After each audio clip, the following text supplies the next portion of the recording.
Alléluia, Alléluia, Alléluia, Alléluia, Alléluia, Alléluia. Moi, je suis le chemin, la vérité et la vie, dit le Seigneur. Personne ne va vers le Père sans passer par moi. Alléluia, Alléluia, Alléluia. Le Seigneur soit avec vous. Évangile de Jésus-Christ selon saint Luc. En ce temps-là, Hérode, qui était au pouvoir en Galilée, entendit parler de tout ce qui se passait, et il ne savait que penser. En effet, certains disaient que Jean le Baptiste était ressuscité d'entre les morts. D'autres disaient, c'est le prophète Élie qui est apparu. D'autres encore, c'est un prophète d'autrefois qui est ressuscité. Quant à Hérode, il disait, Jean, je l'ai fait décapiter. Mais qui est cet homme dont j'entends dire de telles choses? Et il cherchait à le voir. Acclamons la parole de Dieu.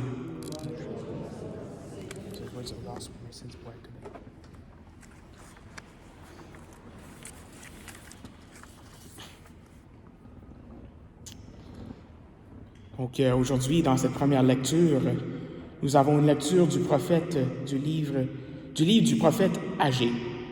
En fait, un de mes prophètes préférés.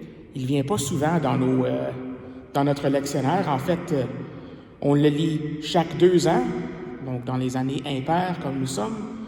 Et malheureusement, demain, on ne pourra pas finir le livre parce que demain, c'est les archanges. Mais en tout cas, on a cette première lecture, donc j'aimerais passer du temps aujourd'hui avec cette première lecture du prophète Agée.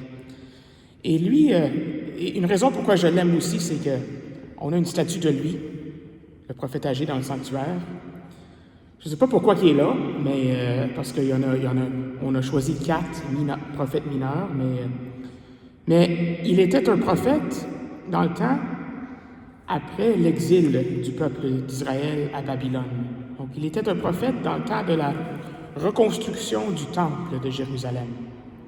Donc, moi, je devine que quand on a construit ici la cathédrale, on a voulu mettre quelqu'un comme Agée pour dire aidez-nous à bâtir ce temple magnifique, en tout cas. Donc ça, c'est ce que je pense, en tout cas. Mais ce qui arrivait, c'est que, dans le temps d'Agée, c'est que les gens retournaient à Jérusalem, ils retournaient chez eux, après le temps d'exil, ils retournaient dans leur pays, et c'est normal, ils recommençaient à construire leur vie. Ils commençaient à construire leur société. Très normal, hein? Mais il manquait quelque chose. Aucune attention pour rebâtir la maison de Dieu. C'est ça qui manquait. Le temps n'est pas encore venu de rebâtir la maison du Seigneur. C'est ça que le Seigneur Dieu a dit. C'est pas qu'il dit que le temps n'est pas venu, c'est qu'il dit que vous faites toutes sortes d'affaires, vous construisez toutes sortes de belles maisons, des maisons luxueuses, tandis que la maison de Dieu, elle est en ruine. Pas d'attention sur la maison de Dieu.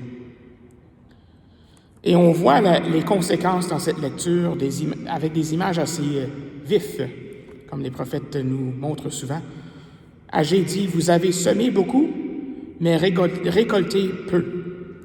Vous mangez, mais sans être rassasié. Vous buvez, mais sans être désaltéré. Vous habillez, mais sans vous réchauffer. Et le salarié met son salaire dans une bourse trouée. Donc, il ramasse l'argent, le met dans sa poche, puis il y a des trous dans sa poche. Donc, l'argent tombe. C'est une image forte, en tout cas. En d'autres mots, leur effort à construire leur maison, sans regard pour la maison de Dieu, sans regard pour Dieu, en fin de compte, ça va tout s'effondrer. C'est futile de bâtir une société, bâtir une vie sans Dieu au centre. C'est futile. C'est ça que Agée dit. Car à la fin de la journée, il n'y a rien qui peut nous rassasier. Aucun habillement, aucune maison, rien qui peut nous rassasier. Aucun montant d'argent peut nous rassasier. Seul Dieu peut nous rassasier. Et je pense qu'il y a une société qui essaie de faire ça aujourd'hui, c'est la nôtre. On essaie de bâtir une société sans Dieu. Je ne parle pas de nous autres qui sont ici chaque jour, mais je parle du monde en général.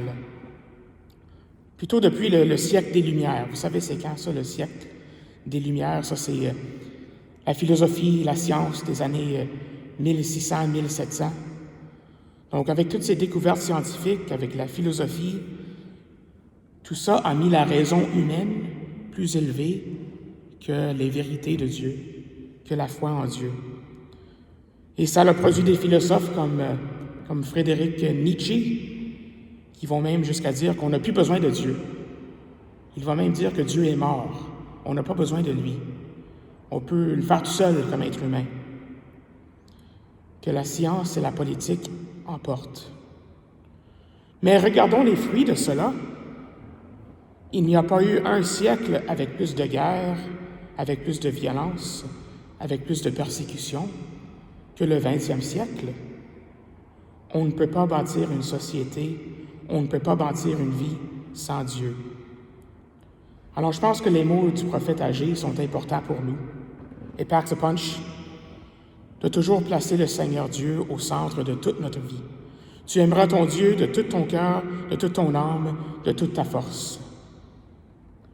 Souvent, nous, on cherche le confort, on cherche le plaisir dans toutes les mauvaises places. Nous cherchons à être rassasiés par toutes sortes de choses qui, à la fin de la journée, nous rendent encore plus soif. Mais qu'est-ce qui rassasie vraiment? C'est d'avoir le Seigneur dans notre vie.